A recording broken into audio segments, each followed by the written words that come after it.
Good morning, friends. Welcome to the Sunday service of the Unitarian Universalist Congregation of Grand Traverse. My name is Teresa Spihar, and I'm a member of the Sunday Services Committee. I use she, her pronouns. I am a 5'7" woman with mid-length brown hair and some silver creeping in, I'm proud of that, and brown eyes. I'm so happy to be with you all this morning. Today we are honored to have Reverend Beth Marshall back with us. For those that are not familiar with her, Reverend Marshall is a lifelong Unitarian Universalist and has guided many services from our pulpit. In addition to serving as a temporary targeted position with our congregation several years ago, she has worked with congregations in Texas, Long Island, Pennsylvania, and Ohio. She lives with her husband, Tony Wilgus, in Oberlin, Ohio, has 5 grown children scattered across the country, and 9, soon to be 10, very soon to be 10, I've learned, grandchildren. Here at UUCGT, we welcome people of every background, identity, and age. We recognize that our differences enrich us. Whether you're here in the sanctuary or joining us online, whether it's your first time joining us or you've been coming for decades, we are so happy you are here with us. If you are new and visiting today or have been away for a while, we'd love to get to know you.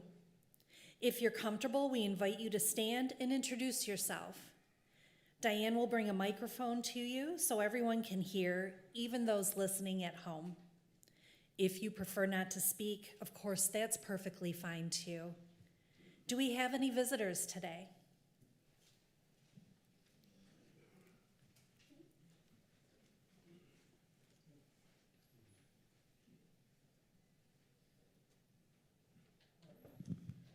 I'm Mike Sullivan, and this is my wife, Joan, and we are Reverend Beth Marshall groupies. Well, welcome.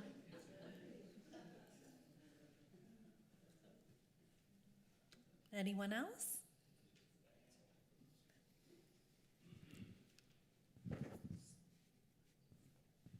Good morning. I'm Susan, and this is my husband, John, and we're just visiting from Silver Spring, Maryland, and we've attended the UU congregation, Cedar Lane in Chevy Chase, Maryland, for many years.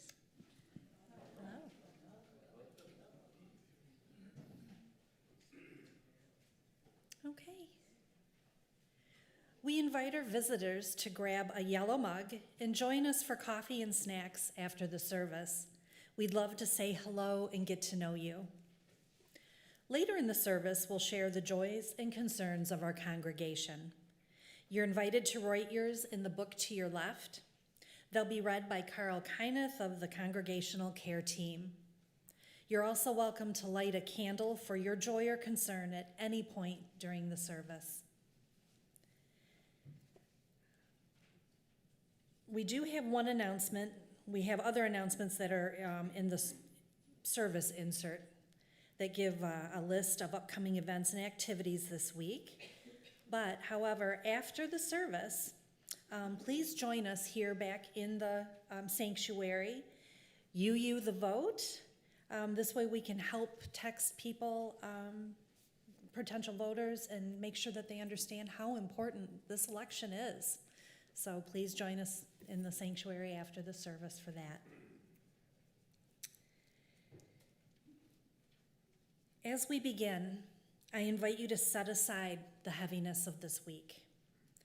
The continued abuse by ICE, the current administration's reckless need to manipulate the midterm elections, and then there is the wildfire smoke that has encompassed so much of our country, and anything else that is heavy and weighing on you. I personally am heartbroken to think of the Canadians that have lost everything due to those fires.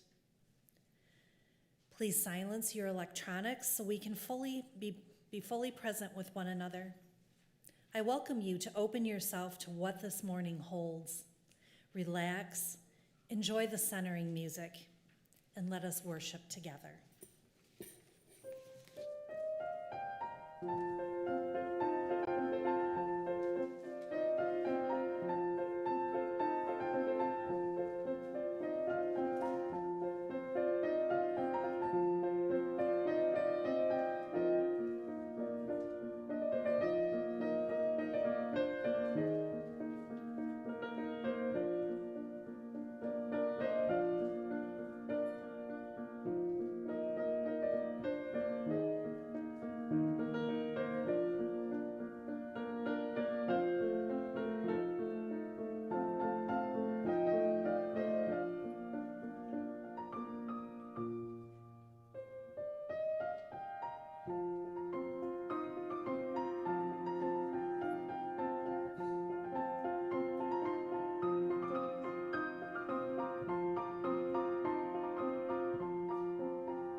Our opening words this morning were written by Sarah C. Stewart.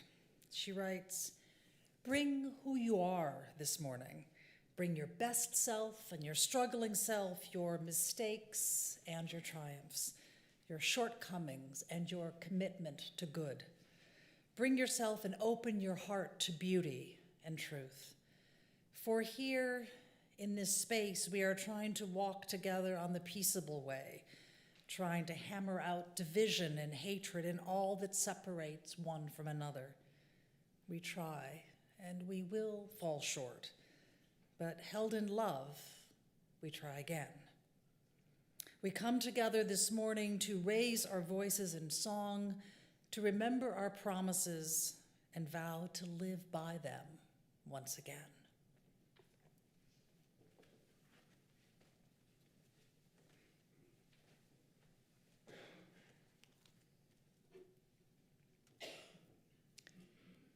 I'm going to read these words for the chalice lighting by Maureen Killeran. For every time we make a mistake and we decide to start again, for every time we are lonely and we let someone be our friend, for every time we are disappointed and we choose to hope, we light this chalice. And now let us sound the singing bowl, entering a time of stillness.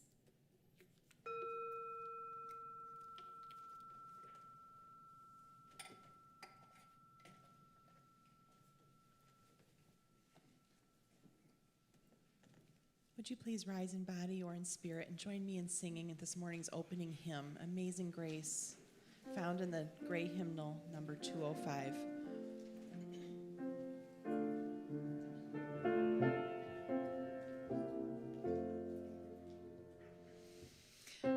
Amazing grace, how sweet the sound that saved a wretch like me. I once was lost,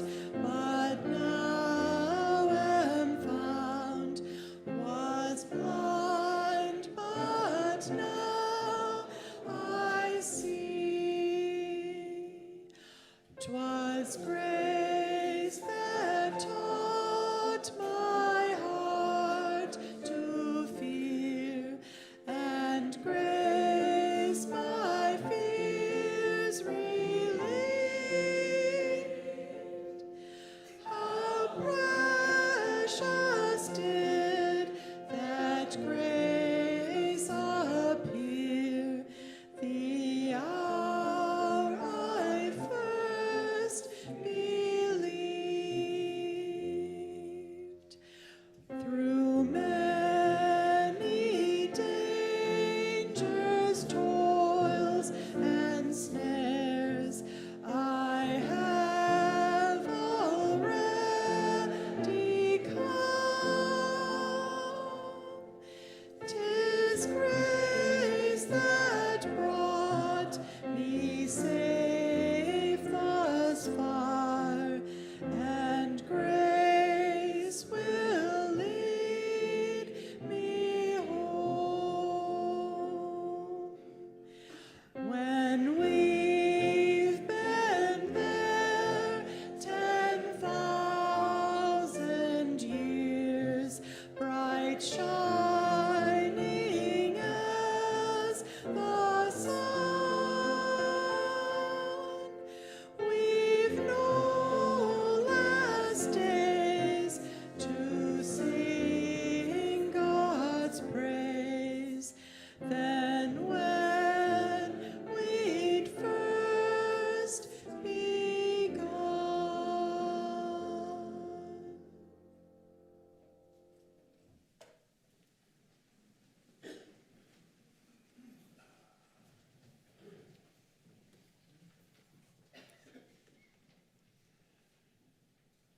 I'm Carl Kyneth, a member of the Congregational Care Team,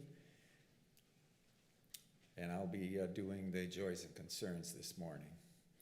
It's our practice as a religious community to set aside our time in our service to name and honor the joys and concerns that mark our lives, the milestones and moments of our lived experience.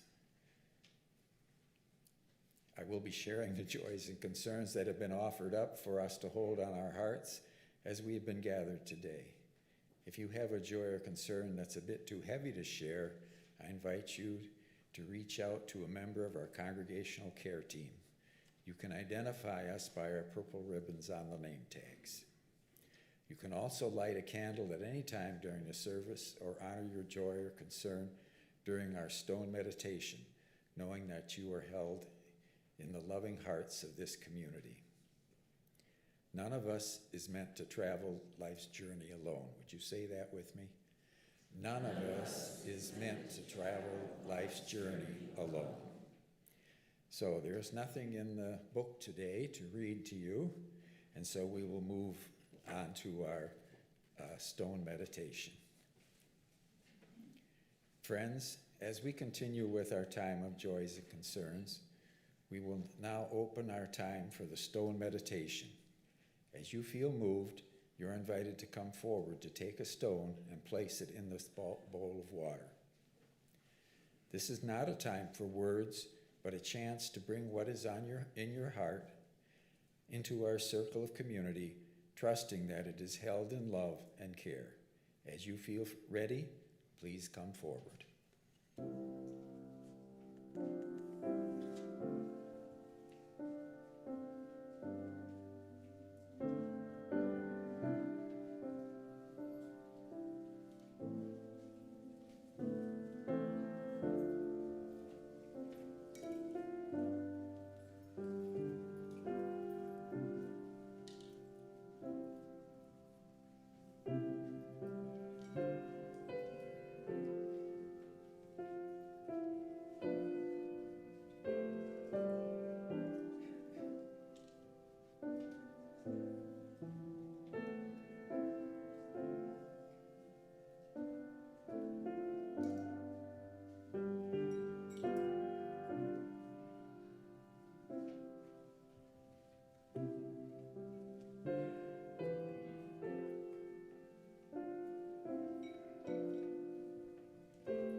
Would you please join me in singing our song of response, Spirit of Life? Spirit of life, come unto me. Sing in my heart all the stirrings of compassion. Blow in the wind, rise in the sea, move in the hand, giving life the shape of justice. Roots hold me close, wings set me free. Spirit of life, come to me, come to me.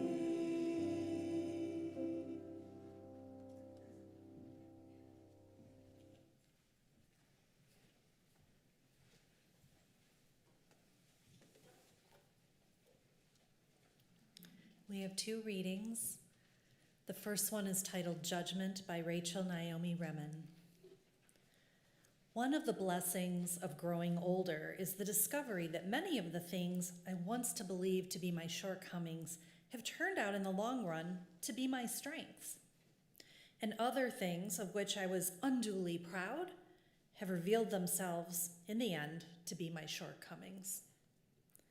Things I have hidden from others for years turn out to be the anchor and enrichment of my middle age. What a blessing to outlive your self-judgments and harvest your failures. The next one is an excerpt from Sweet Dreams in America by Sharon Welch. The wellspring of decency is loving this life in which people die, people suffer. There are limits and we make mistakes. The wellspring, then, of moral action is not utopia, not a counterfactual vision, not a declaration that the world could and should be otherwise. Rather, it is a deep affirmation of the joy, richness, and blessing that the world is. The ground of challenging exploitation, injustice, and oppression is not a vision of how the world could be or will be in the future reign of God or after the revolution. The ground of challenging injustice is gratitude, the heartfelt desire to honor the wonder of that which is, to cherish, to celebrate, to delight in the many gifts and joys of life.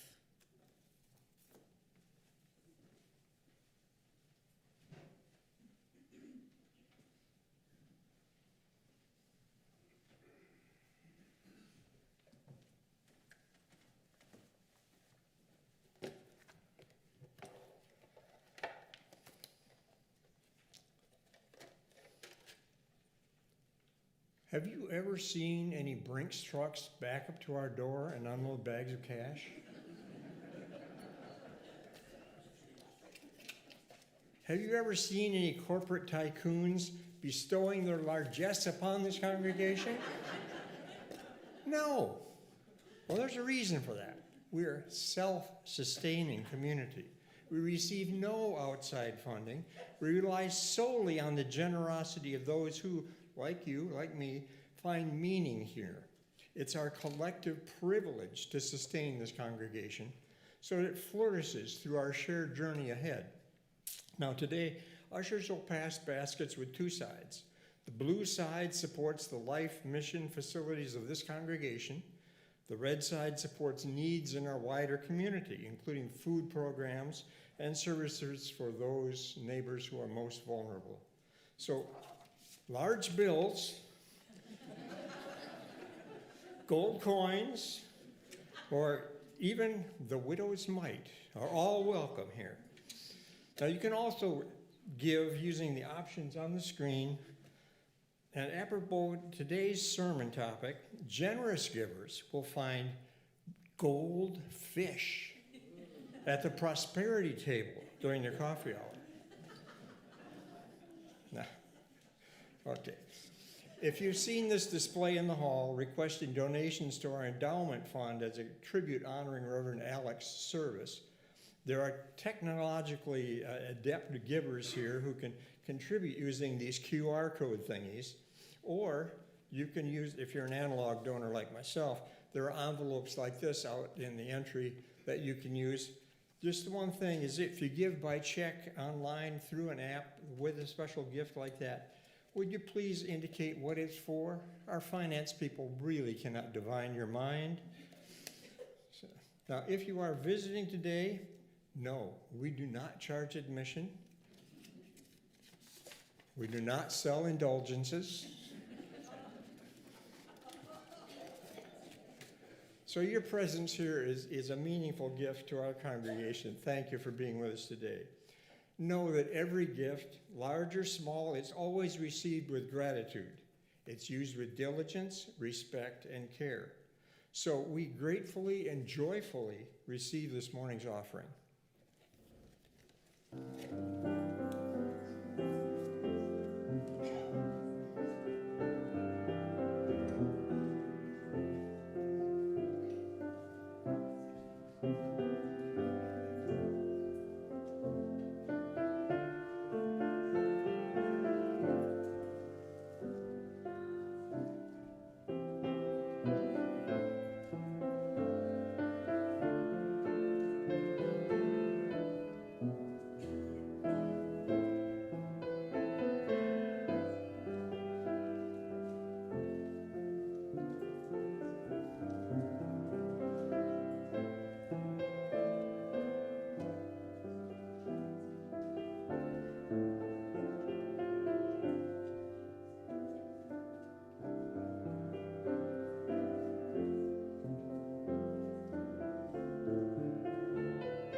It's just fallen from the skies.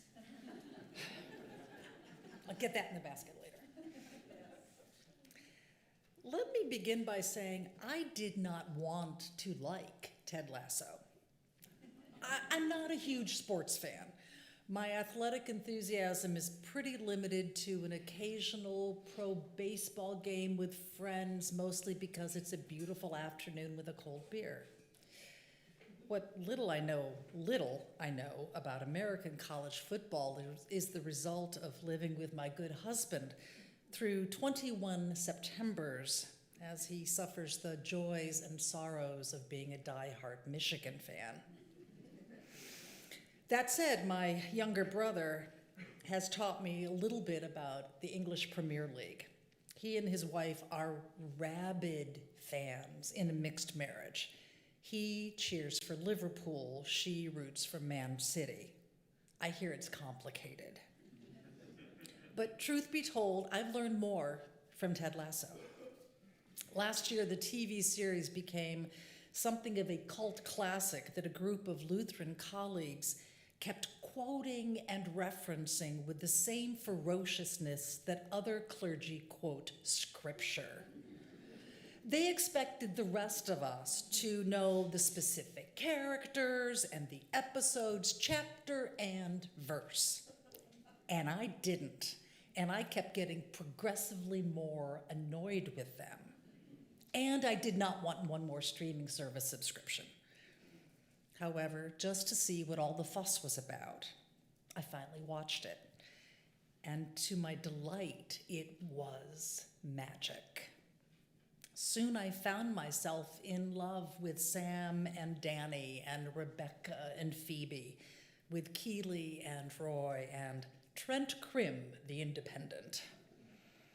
The show's premise and scaffolding is, of course, football. However, its real themes are kindness, perseverance, growth, redemption, forgiveness, and not to mention a very sneaky Wizard of Oz subplot, all of which will have to wait for another time. But in order to avoid the mistakes made by my Lutheran colleagues, let me set the stage for the unfamiliar.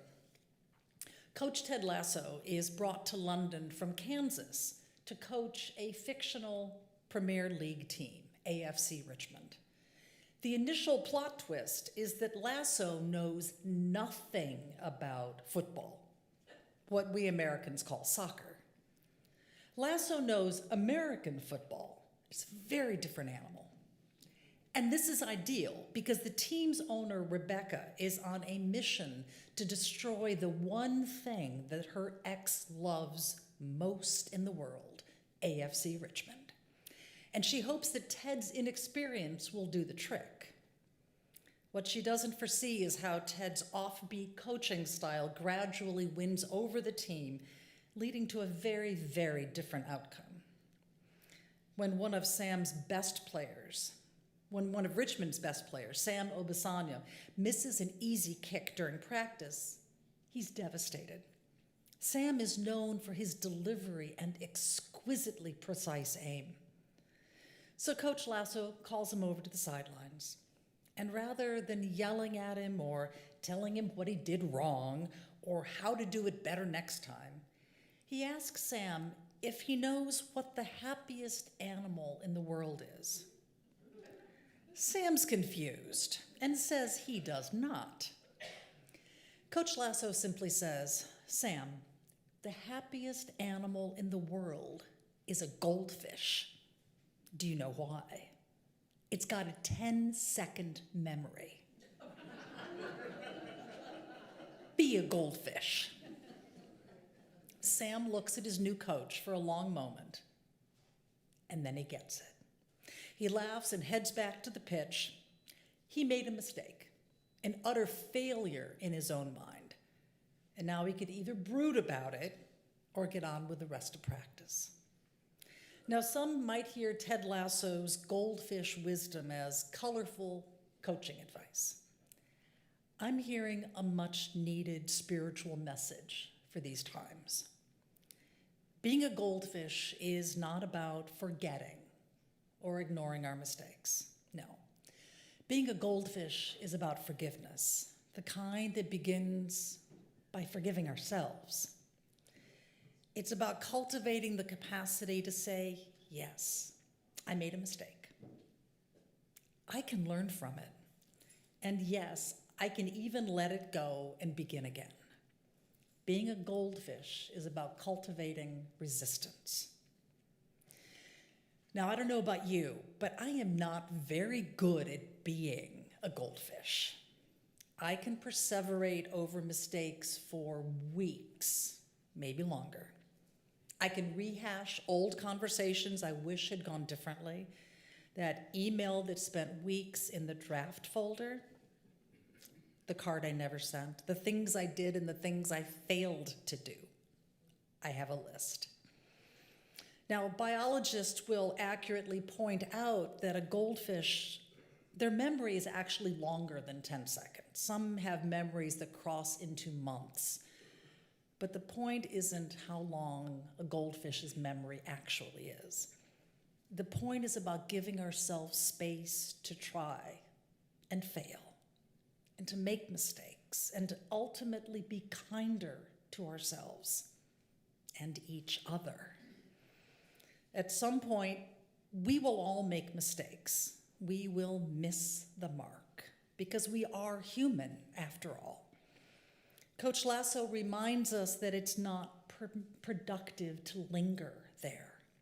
Learn what you need to learn and get back to work. Be a goldfish. Of course, it's not that easy. Many of us have memories much closer to that of an elephant than a goldfish. And while a prodigious memory can have advantages on trivia night, hanging on to our mistakes or the mistakes made by others doesn't change anything. Annie Lamott put it most succinctly when she wrote once, Not forgiving someone is like drinking rat poison and then waiting for the rat to die. Now, her metaphor doesn't work for all of us, and I get that, but she has a good point. Hanging on to grievances doesn't change the other person, but it eats away at us. Whenever I start thinking about forgiveness and beginning again, I turn to an old friend that I've spoken of here before, Father Greg Boyle, father of Homeboy Industries. He's worked for decades with former gang members and those who were previously incarcerated as they rebuild their lives. He and his team give those at Homeboy the room they need to give it their best shot and to make mistakes and to learn from them and to try again. The staff expect mistakes, and they offer them much needed space to try again. I depend on his words often. Judgment takes up all the room you have for loving. It's a phrase I frequently repeat to myself when I'm feeling particularly righteous or judgy, because being filled with judgment, even if I am right, leaves no room for curiosity or forgiveness or love. Judgment is a sneaky, tricky thing these days. I've lost count of how many times I've seen judgment masquerading as virtue or righteous anger. Maybe you have too. Those moments when someone says, "Oh, I'm just being honest," or, "Oh, I'm just holding you accountable." No, it's very possible they're being judgy and hurtful. And while accountability and honesty absolutely matter, judgment of this particular sort does more harm than good. In those moments, I'm not hearing virtue. I'm seeing a bully dressed up and disguised as honesty and accountability. And that's not the same thing. And that's not what Father Boyle and Ted Lasso are getting at. Father Boyle is calling us to resist allowing judgment to replace love. Ted Lasso is asking us to give ourselves the grace to forgive ourselves and be a goldfish. And I can hear a rising chorus of, but. And I'm in no way suggesting that we pretend events didn't happen, that hurtful things were not said, because we know all too well that's not true. Mistakes happen. Accidents happen. Some horrible, terrible, unspeakable things have happened, and we know that much too well. If you have been hurt, it matters. If you've done the hurting, that matters too. But the real question is, in this moment, what do we do with that hurt? Do we allow that moment to define our lives, or do we choose another path? A hospital chaplain was once called up to the psych unit at 3 a.m. to counsel a patient who was in great spiritual distress. And the patient told the chaplain the litany of horrible things he had done, horrible by any theological or moral metric. And he was worried about burning in hell till the end of time. Given what he had done and what he had been taught at his church, I get it. And if I had ever believed in a kind of fire and brimstone sort of hell, I might have agreed with him. I can still see his face as we spoke about how I didn't believe that any God I might be familiar with would condemn him to the fires of hell forever. We spoke about how I believed that, yes, he had hurt people badly. However, and it was a big however for him, I also believed that he was more than the worst thing he had ever done. I truly believed that then, and I still do. long before I read Bryan Stevenson, author of Just Mercy, that core belief was the anchor of my Unitarian Universalist theology. Bryan Stevenson popularized the phrase, "We are all more than the worst thing we've ever done." But it's one that we have lived out here in this faith for decades. One of the most significant takeaways from Stevenson's work is the firm belief that when we reduce an individual to a single negative act, be it a mistake or a lie or even a violent crime, it strips away their humanity. It also ignores the often complex circumstances that shape human behavior, including trauma and abuse. I never knew what happened to that patient. My hope is that the places where he was broken were tended to by thoughtful, kind professionals, and that he found a way to a calmer mind. In the best of all possible worlds, he may have been able to make amends to those he had wronged. But that was well beyond my hands.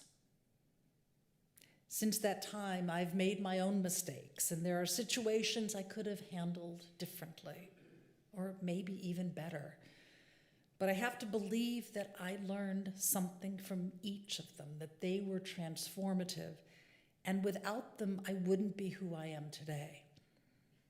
Perhaps now I'm stronger in the places that were broken, and I'd like to think I'm better than my worst moments. There's much discussion in the larger culture about the value of cutting off those who we perceive have hurt us, as well as the pain of being cut off by those who perceive we have hurt them with our words or actions. And we live in a time where there is a whole range of therapies committed to the idea that people who you perceived have harmed you no longer deserve a place in your life, that you are better off without them. And then there's another branch of therapists who believe the complete opposite. They support the idea of staying with it. And while sometimes impossibly hard, in the end, the reward and growth are worth it. And I'm wondering if there's a degree of truth in both of those camps. The reality is that in the context of every long-term relationship or friendship, every congregation or other organization that has survived the test of time, they've done so not because people never messed up, but because they intentionally made room for love over judgment. I once knew two sisters who held on to a list of grievances they had with each other for well over a decade. Each one of them had a litany of, well, you didn't come to this special event, or you said this, or you did that. And there was truth on both sides. But it got in the way of them being together at family gatherings. And more importantly, it blocked their relationship with each other as siblings. Eventually, they began hinting at how they missed each other, how they'd like to be in relationship with each other, how they'd like to talk.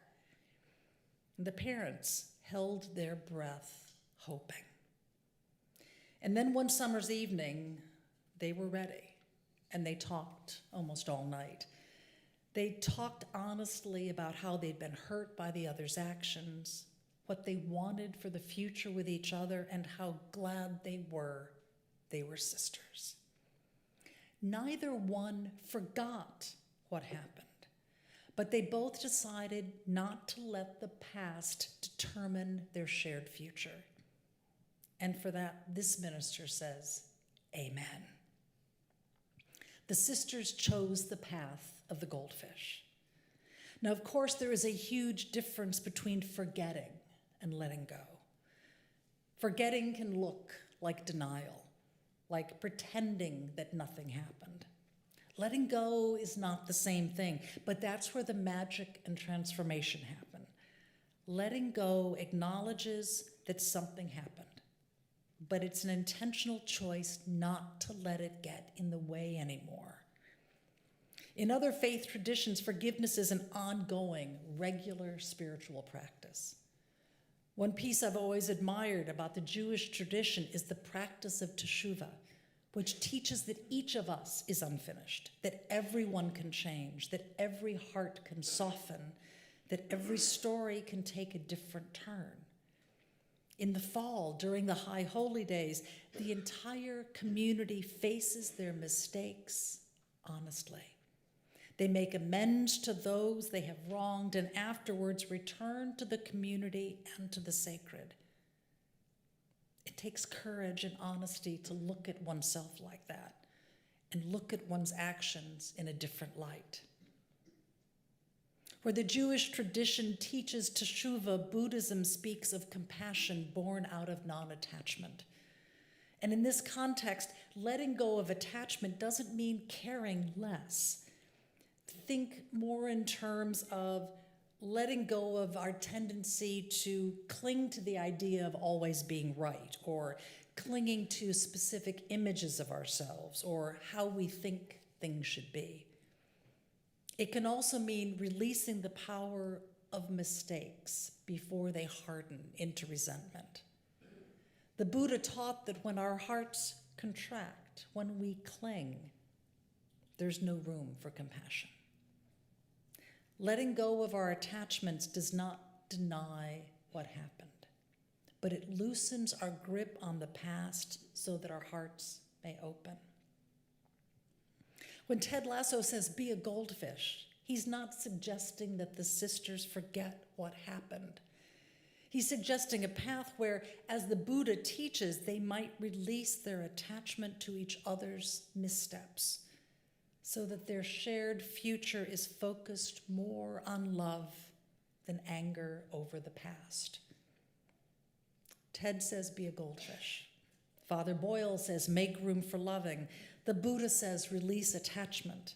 Jewish teaching says, "Practice teshuvah and return to right relationship."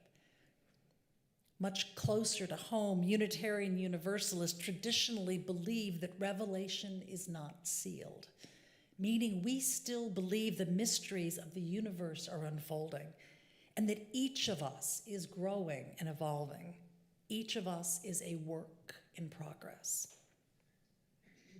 That said, once in a while I hear the suggestion that Unitarian Universalists secretly believe they are above making mistakes, certainly above committing sin.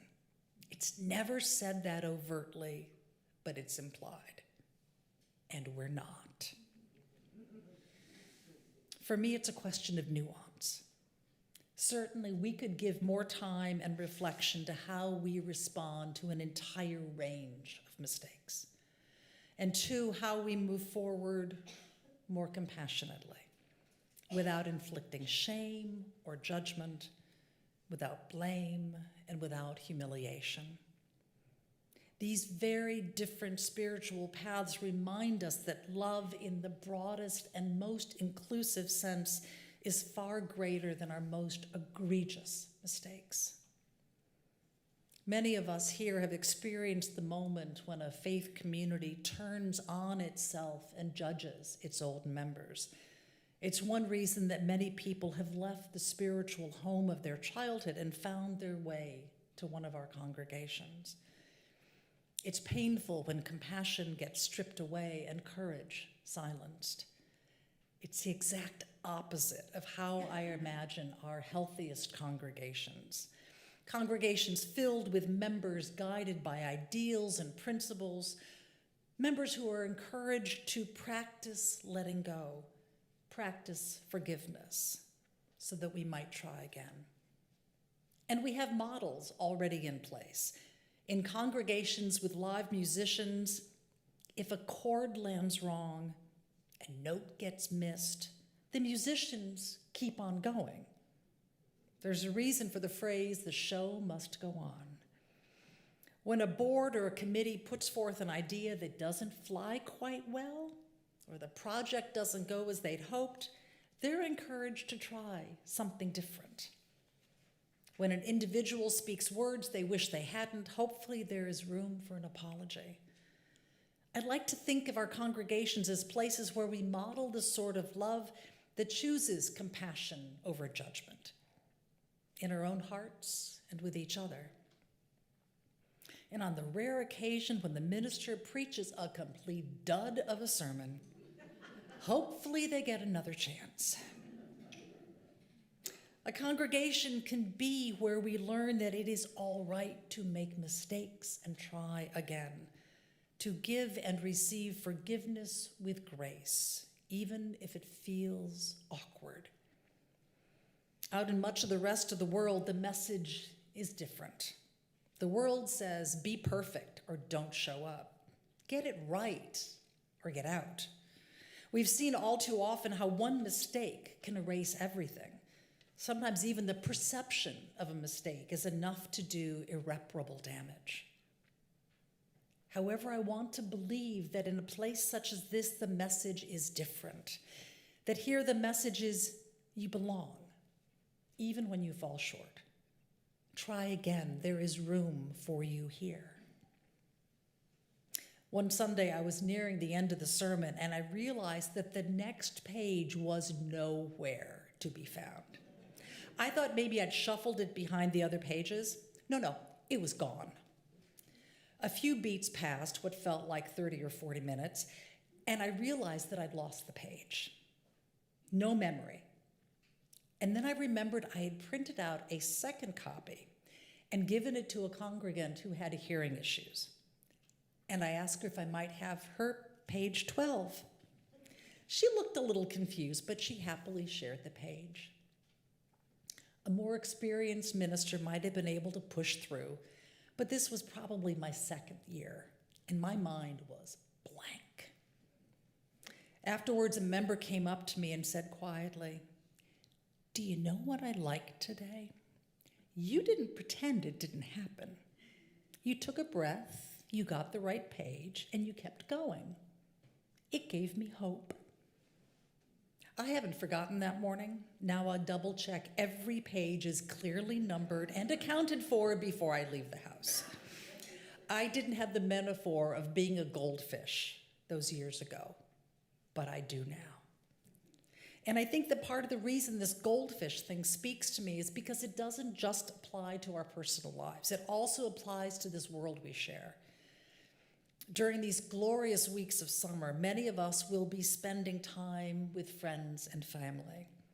And blessings upon any of you for whom it is not too complicated. The rest of us, we know all too well that there may be predictables. One of the younger children will have a meltdown. One of the adults will pretend to be engrossed in emails and phone calls. Someone will pontificate on the latest political conspiracy theory.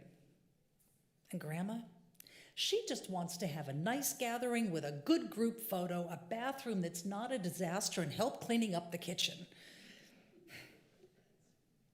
I like to believe that it's also equally predictable that we'll get updates on how our favorite people are doing, what's bringing them joy, what they're struggling with, and what they are genuinely grateful for in these anxious times.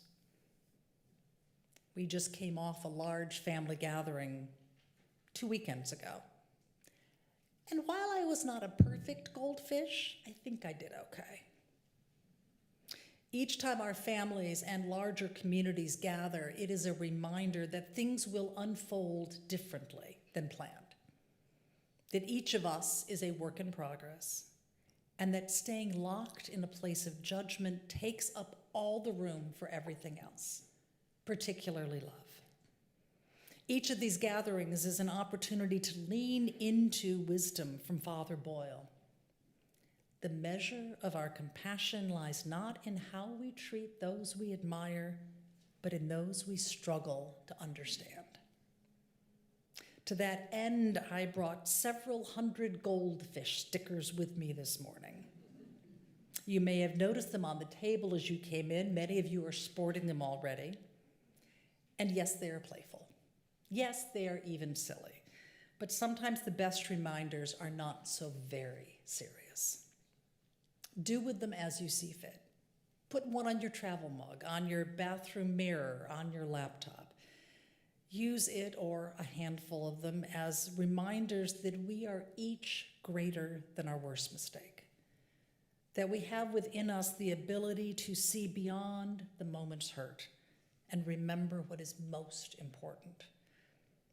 Our families, our friendship networks, and the world itself are offering us a myriad of opportunities to be critical, judgmental, to hold on to past mistakes and hurts.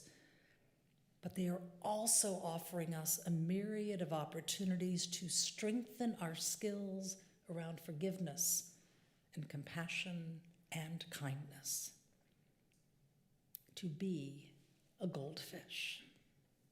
So may it be. Amen. Barbecue sauce. I invite you into a moment of silence.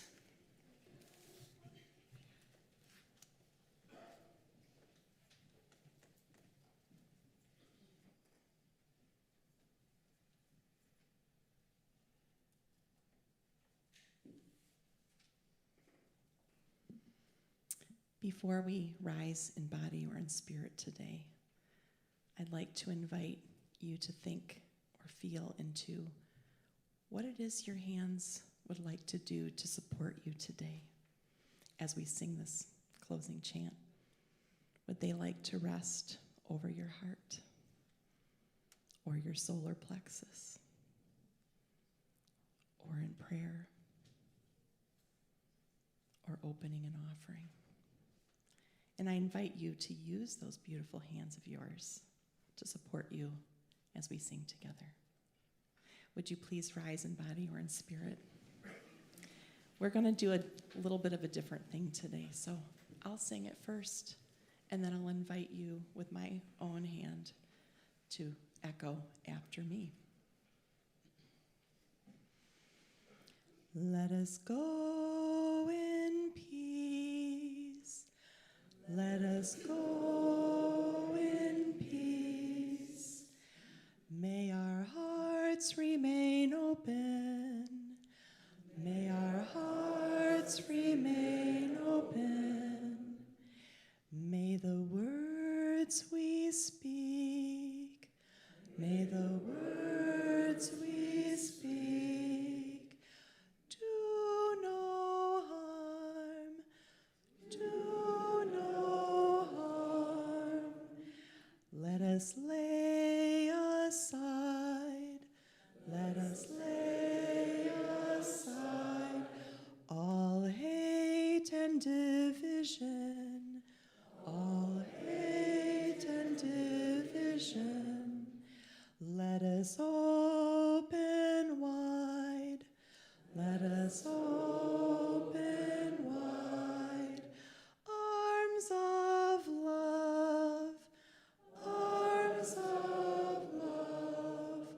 Would you take my hand? Would you take my hand? Let's be here in these moments. Let's be here in these moments and across this land, and across this land. Let's make peace. Let's make peace.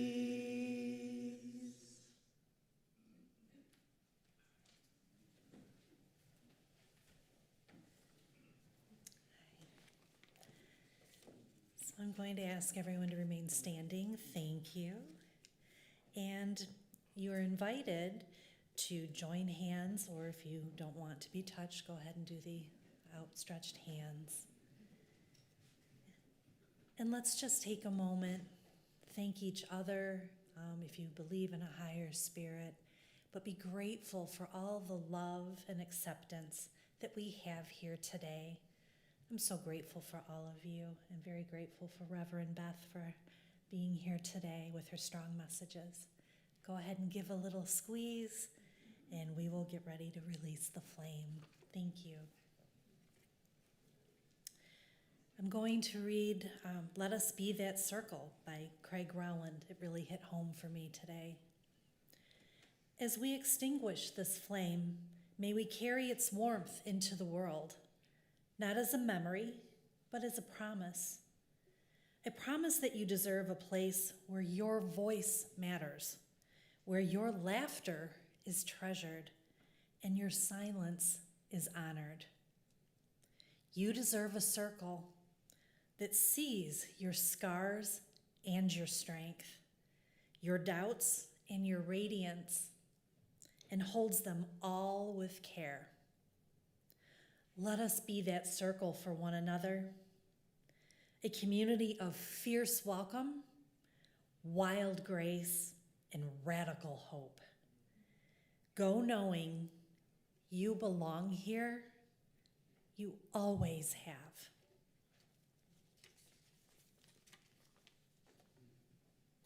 Our closing words were written by Reverend Richard Gilbert. As we leave this community of the Spirit, may we remember the difficult lesson that each day offers more things than we can do. May we do what needs to be done, postpone what does not, and be at peace with what we can be and do. And in that way, may we learn to separate that which matters most and that which matters least of all. Go in peace. Amen. Blessed be.